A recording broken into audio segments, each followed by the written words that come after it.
Hello, this is Shanker Adawal, and this is my series on my experiences with predictive astrology, especially my experiments with the Bhrigu Nadi system.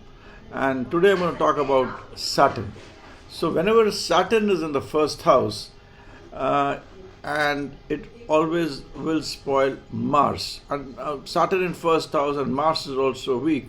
Be sure this is not good for your children. You will have problems with children. They will not do well in life. And there will be multiple issues with respect to your children in general. So Saturn in first house, Mars weak creates that kind of problem. Rahu in fifth also creates problem for Mars, and it makes it weak for the aspects of your welfare of children. It may not do so for wealth, but specifically for children when Rahu is in fifth house, it also creates problem with children. I wanted to say that because we're talking about Rahu in the fifth house, and I did not mention it in my previous videos, so I thought I'll talk it about here. Rahu in fifth house is also not good for children, as Rahu in fifth house weakens Mars. However, Saturn in first house and Mars weak, it's not good for your children either. But there is a caveat that Saturn should be in the first house, and Mars anywhere weak will create this problem. Second is when Saturn is in the first house and Rahu and Ketu are weak, it will create problems. They are not well placed or they are weak. It will create problems for both your wife and children, wife and your mother.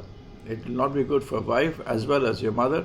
They will have multiple issues. There could be issues of relationship with them, health issues with them, so on and so forth. It will create problems. Again, not for the material things, for the non-material things like health, relationships, emotions, staying together, your compatibility with your wife and with your mother. So those things will get affected if Saturn is in first and Rahu Ketu are weak.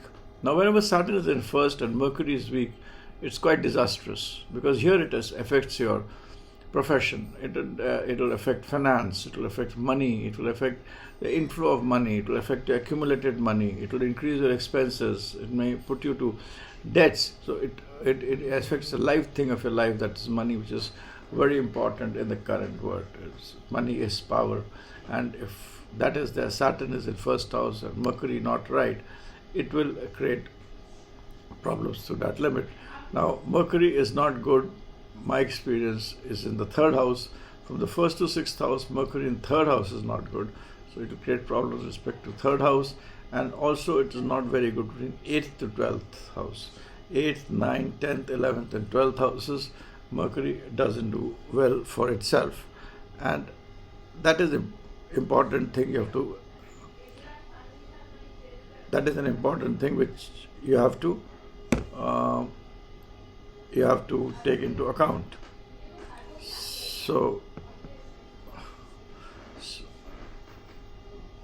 So this is an important thing which I wanted to tell you, is the relationship between Saturn and Mercury. So this is a small video I've made about Saturn being in the first house, Rahu and Ketu. When they are weak, what happens? Saturn in first house. Mars, what happens when it is weak? Saturn in first house. And Mercury, what happens when it is weak?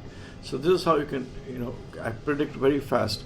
Leave aside the Rashis for some moment. You go just by seeing which planet is, and let the ascendant be there. But if Saturn is in the first house, that is in ascendant, and you have Rahu and Ketu weak, not good for your wife, not good for your mother's relationship.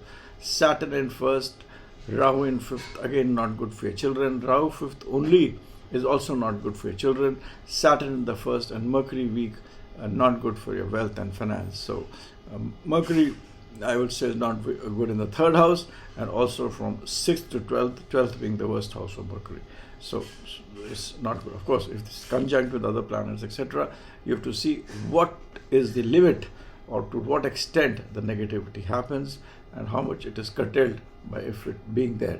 I mean, if Mercury is in 12th house and Mars is there, not bad. It will do good, because it's able to control Mercury. If Sun is there, again, not bad. Sun and Mercury together in 12th house will again make it very positive. So you have to see which planet is there as conjunct aspects and other things also before jumping to an extreme conclusion. but the negativity will be there. So with this, I end my video for today. Thanks and bye for now.